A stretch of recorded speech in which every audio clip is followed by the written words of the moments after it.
You are bankrupt, not in your bank account, but in your spirit. You have spent your entire life throwing your energy into a bottomless pit, begging for validation, begging to be understood, begging to be seen. And what has it brought you? Nothing but exhaustion. You walk into a room and you feel the need to fill the silence. You feel the anxiety clawing at your throat, urging you to speak, to explain, to justify your existence. You think that if you just say the right words, if you just explain yourself one more time, they will finally respect you. But look around you.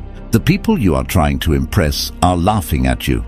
Not openly, perhaps, but in the dark corners of their minds, they view you as a resource that gives itself away for free. Machiavelli saw this centuries ago in the courts of Florence. He watched as desperate men tried to buy favor with their words. He saw merchants trying to negotiate with princes by talking until their lungs gave out. And he saw them fail one by one, because in the game of power, the currency is not words. The currency is absence. You have been told that communication is the key to everything. That is a lie designed to make you manageable. The truth, the cold, sharp truth that cuts through the noise of modern society, is that availability is the death of respect. The more you are seen, the more you are heard, the more common you appear. And what is common has no value. Think of the last time you bought something rare. A diamond, a limited edition watch, a piece of land. Did the seller chase you down the street begging you to take it? Did they write you long paragraphs explaining why you should love it? No, they sat back. They let the silence do the work. They knew the value of what they held, and they were willing to walk away. You, my friend, have never been willing to walk away, and that is why you have no power. Tonight, we are going to perform surgery on your behavior. We are going to cut out the part of you that needs approval. We are going to install the software of the kings. This is not about being rude. This is not about being petty. This is about the weaponization of silence. This is the art of absence. Let us go back to the year 1661. France. A young King Louis XIV takes the throne. The court is filled with snakes, gossips, and nobles who think they can manipulate this young boy. They swarm around him, talking, suggesting, demanding. They fill the air with noise, trying to steer the ship of state for their own gain. They expect the king to argue, to debate, to engage in their petty games. But Louis does something that terrifies them. He does not shout. He does not explain. When a minister comes to him with a desperate request, begging for an answer, talking for 20 minutes about why something must be done, the king listens. He sits on his throne, his face a mask of stone. He does not nod. He does not smile. He sits on his throne, his face a mask of stone. He does not nod. He does not smile. He simply waits until the man runs out of breath. And then the king speaks 3 words. I shall see. I shall see. And then he turns away. The minister is left standing in the cold, crushing weight of silence. He panics. Did the king agree? Is the king angry? Is he planning to execute me? The minister goes home and cannot sleep. He obsessively analyzes those 3 words. He begins to work harder, to serve better, hoping to break the code of the king's silence. With silence, Louis XIV tamed the most arrogant nobles in Europe. He made them beg for a glance, for a nod, for a single word. He understood that by withdrawing his presence, he became a god in their eyes. You are not a king yet, but you are about to learn how to operate like one. The first step is to understand the physics of human desire. Humans are hardwired to chase what retreats. It is a predatory instinct left over from our days in the jungle. When something runs, we chase. When something sits still and offers itself to us, we lose interest. We might eat it, but we do not respect it. By constantly being available, by answering every text within seconds, by picking up the phone on the first ring, by explaining your decisions to people who don't matter, you are killing the mystery. You are becoming a dead carcass on the side of the road waiting to be consumed. Robert Greene in the 48 Laws of Power codified this as the 16th law. Use absence to increase respect and honor. But how do you apply this in a world that demands constant connection? How do you use silence when your phone is in your pocket 24 hours a day? It starts with the micro-withdrawal. The next time someone disrespects you, even slightly, your instinct will be to correct them, to fight back, to get angry. That is the reaction of a slave. A slave must defend his ego because he has nothing else. A master ignores the insult because the opinion of an ant does not concern a giant. Imagine a scenario. You are in a negotiation, or perhaps a disagreement with a partner. They say something hurtful. They try to bait you into an argument. The old you would jump into the fire. The old you would raise your voice. But the new you looks at them for 3 seconds too long. You hold eye contact, but you say nothing. You let the silence stretch until it becomes uncomfortable. You let the air leave the room. And then, you turn your attention to something else. You check your watch. You look at a document. You respond to a different person. You have just signaled that they do not exist. You have just shattered their ego without speaking a single syllable. You check your watch. You look at a document. You respond to a different person. You have just signaled that they do not exist. You have just shattered their ego without speaking a single syllable. This is the power of the void. Nature abhors a vacuum. When you create a void with your silence, other people feel a compulsive need to fill it. They will start talking. They will start revealing their true intentions. They will start apologizing. They will tell you things they meant to keep secret, just to break the tension you created. By doing nothing, you extract everything. It is the most ruthless psychological maneuver you can execute, and it requires zero energy. But be warned, this is not for the faint of heart. When you first start using absence, people will get angry. They will accuse you of being cold. They will say you have changed. Good, let them get angry. Their anger is proof that they are losing control over you. They are trying to drag you back into the mud where they can wrestle with you. Do not go down there. Stay in the high tower of your silence. Let's dig deeper into the psychology of why this works. It is called the Zeigarnik effect. The human mind remembers unfinished tasks better than finished ones. When you explain yourself fully, you are a finished task. The person understands you, categorizes you, and puts you away in a mental box. They are done with you.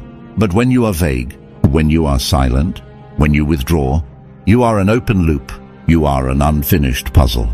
Their brain cannot close the file on you. They will think about you when they are driving. They will think about you before they sleep. You are hacking their mind, occupying their thoughts rent-free simply by holding back. Consider the concept of starvation. If you feed a man every day, he forgets to be grateful for the food. He expects it. He demands it. If you stop feeding him, he realizes his survival depends on you. You have been feeding people your attention, your love, your validation, and your time. You have fed them until they are fat and lazy with your energy. And now you wonder why they do not appreciate you. Starve them. Pull back your attention. Make your presence a luxury, not a daily ration. There is a story of a famous Hollywood actress in the 1950s. She was beautiful, yes, but there were many beautiful women. What made her an icon was her unavailability. She would disappear for weeks. She would not give interviews. She would walk into a party, stay for 20 minutes, and leave without saying goodbye. The men went mad. The producers offered her millions. The public obsessed over her. Why? Because she belonged to herself. In a world of people who belonged to everyone else, she was a sovereign state. You must declare independence. You must become a sovereign state. This applies to your work as well. The employee who is always available, who says yes to every project, who answers emails at midnight, is not the one who gets promoted to CEO. That person is the workhorse. They are reliable, and therefore they are abused. The leader is the one who chooses when to engage. The leader is the one whose time is protected by layers of gatekeepers, or in your case, layers of boundaries. When you are scarce, your value goes up. It is basic economics, supply and demand. If your supply of attention is infinite, your value is zero. Reduce the supply and watch the demand skyrocket. But there is a danger here. You cannot just disappear and expect to be missed if you have no value to begin with. Absence only works if your presence was powerful. This is the trap many weak men fall into. They think that by hiding in their basement, they are being Machiavellian. No, you are just hiding. You must first build value. You must be excellent at what you do. You must be strong, fit, intelligent, and capable. And then you withdraw. It is the contrast that kills them.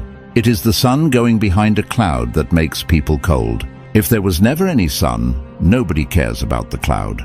So the strategy is twofold. Phase 1, build your empire. Work on yourself in the shadows. Become formidable. Phase 2, distribute yourself sparingly. Treat your words like gold coins. Do not throw them in the mud. If someone asks you a foolish question, do not answer. If someone disrespects your time, do not complain. Simply leave. The act of leaving is the most powerful negotiation tactic in the world. The person who is willing to walk away holds 100% of the power. Have you ever noticed how the most charismatic people are often the quietest? They are not the clowns dancing for attention. They are the observers. They are the ones watching the room, taking in data, calculating their moves. When they finally speak, everyone shuts up to listen. Because they know that if this person is speaking, it must be important. You want to be that person. You want your voice to command the room, not just add to the noise. Let's talk about ghosting in a strategic sense. Not the immature act of ignoring a date, but the strategic ghosting of toxicity. There are people in your life right now who are parasites. They feed on your emotional reaction. They create drama because they are bored. They poke you to see if you will jump. The next time they poke you, become a ghost. No anger, no blocking. No big speech about how they hurt you, just nothing. You become a wall. They throw a ball at the wall and it bounces back. They scream at the wall and it echoes back. Eventually, they will tire themselves out and move on to a softer target. You have preserved your energy. You have won the war without firing a shot. You have preserved your energy. You have won the war without firing a shot. This is the essence of Sun Tzu as much as Machiavelli. The supreme art of war is to subdue the enemy without fighting. Silence is that art. When you argue, you are fighting. When you ignore, you are subduing. You are telling the universe that this person is beneath the level of combat. They are not a soldier worthy of your sword. They are a fly worthy of your indifference. Think about the concept of the mystery. We live in an age of oversharing. People post their breakfast, their breakups, their gym workouts, their inner thoughts on social media. They are open books. And open books are boring. Once you read the last page, you put it on the shelf and never touch it again. Do not be an open book. Be a manuscript written in a dead language. Be a cipher. Let them guess what you are thinking. Let them wonder what you are doing. When people ask you, what have you been up to? Do not give them a 10-minute itinerary of your week. Say, working on some interesting projects, and leave it at that. Smile. Change the subject. Watch their eyes. They will wonder, what projects? Is he making money? Is he successful? Who is he working with? Their imagination will create a version of you that is far more impressive than reality. You are leveraging their own mind to build your legend. This is how cults are formed. This is how leaders are made. This is how seduction works. It is all about the space between the notes. It is about the things left unsaid. In music, it is the silence that gives the rhythm its power. If there were no pauses, it would just be noise. You have been living your life as noise. It is time to introduce the rhythm. It is time to introduce the silence. I want you to conduct an audit of your life. Look at your text messages. Look at your call logs. Who are you chasing? Who are you double texting? Who are you writing long paragraphs to? Stop. Immediately. Delete the draft. Put the phone down. Go to the gym. Read a book. Stare at a wall. Do anything other than give that energy away. Feel the pain of withdrawal. It will hurt. Your ego will scream, but if I don't answer, they will forget me. Let them. If they forget you because you stopped chasing, they never cared about you to begin with. You are clearing the dead wood from the forest so that new, strong trees can grow. You are training yourself to be self-sufficient. A man who needs nothing from others is a dangerous man. A man who is comfortable in silence is a man who is comfortable with himself. Most people are terrified of silence because in the quiet, they have to face their own demons. They have to hear their own thoughts. So they turn on the TV, they call a friend, they drink, they talk. They run from themselves. But you will face yourself. You will make friends with the darkness. And once you are no longer afraid of the silence, you can wield it as a sword. Now we escalate. You have learned the theory. You understand why you must withdraw. But how do you execute this when the world is screaming for your attention? How do you maintain the silence when your heart is pounding, begging you to break? We move now from defense to offense. We move from protecting yourself to controlling others. This brings us to the concept of intermittent reinforcement. This is the psychological principle that casinos use to create addicts. If a slot machine gave you money every single time you pulled the lever, you would get bored. If it never gave you money, you would leave. But because it gives you a reward sometimes, unpredictably you become a slave to the machine. You keep pulling the lever hoping for that hit of dopamine. You must become the slot machine. Right now you are a vending machine. People push a button and you dispense attention. Predictable, boring, cheap. You must change the wiring. Be warm, be engaging. Give them a glimpse of your best self. And then, go cold, pull back. Create a gap. In that gap, their mind will go into overdrive. Did I do something wrong? Does he not like me anymore? What is he doing? They will start to chase you to get that warmth back. And when they finally reach out, you reward them, but only slightly. You are training them, like Pavlov's dog, to seek your validation. This sounds cruel. I can hear your hesitation. You have been raised to be nice. You have been taught that consistency is a virtue. In the realm of morality, perhaps, but in the realm of power, consistency is a weakness. Predictability allows your enemies to plan their attacks. It allows your partners to take you for granted. By becoming unpredictable through the strategic use of silence, you become dangerous. And people respect what is dangerous. Let's talk about the obsidian wall. This is a technique for dealing with the toxic, the narcissistic, and the manipulative. You know these people. They thrive on your emotional reaction. They will accuse you, gaslight you, and twist your words until you are screaming in frustration. When you scream, they win. They have fed off your energy. The next time they launch an attack, I want you to visualize a wall of black glass, obsidian, between you and them. You see them. You hear them. But nothing passes through the wall. You do not defend yourself. You do not counterattack. You simply observe. When they finish their tirade, you look at them with zero emotion. A flat, dead stare, and you say nothing. Or perhaps you say something completely irrelevant. I think it might rain later. This destroys them. It signals that their words carry no weight. It signals that their emotional storm cannot even ruffle your coat. You are denying them the oxygen they need to burn. Watching a manipulator panic when their tactics fail to get a reaction is one of the most satisfying experiences of a strong man's life. It is the ultimate reversal of power, but silence is also your greatest ally in negotiation. In business, the person who speaks first loses. The person who feels the need to fill the awkward pause is the one who gives away leverage. Next time you're in a deal, make your offer and then shut your mouth. Zip it, lock it, throw away the key. Sit there and look at them. The silence will become heavy. It will press down on their chest. They will feel an intense urge to speak, to justify, to lower their price just to break the tension. Let them. You are comfortable in the void. You are collecting the spoils of their anxiety. Robert Greene warns us in Law 4, always say less than necessary. Why? Because words are dangerous. The more you speak, the higher the chance you will say something foolish. The more you speak, the more you reveal your intentions. The powerful man is an enigma. He speaks in short, decisive sentences. He does not babble. He does not gossip. He keeps his cards pressed tight against his chest. Think of the Godfather archetype. Does the Don run around screaming?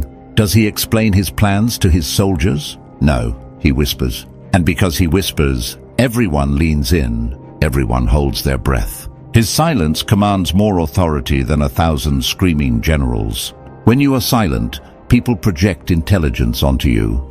They assume you know something they don't. They assume you are calculating a master plan. Even if you are just thinking about what to have for dinner, your silence makes you look profound. Let them project. Let them build your statue in their minds. Now let's address the fear of losing people.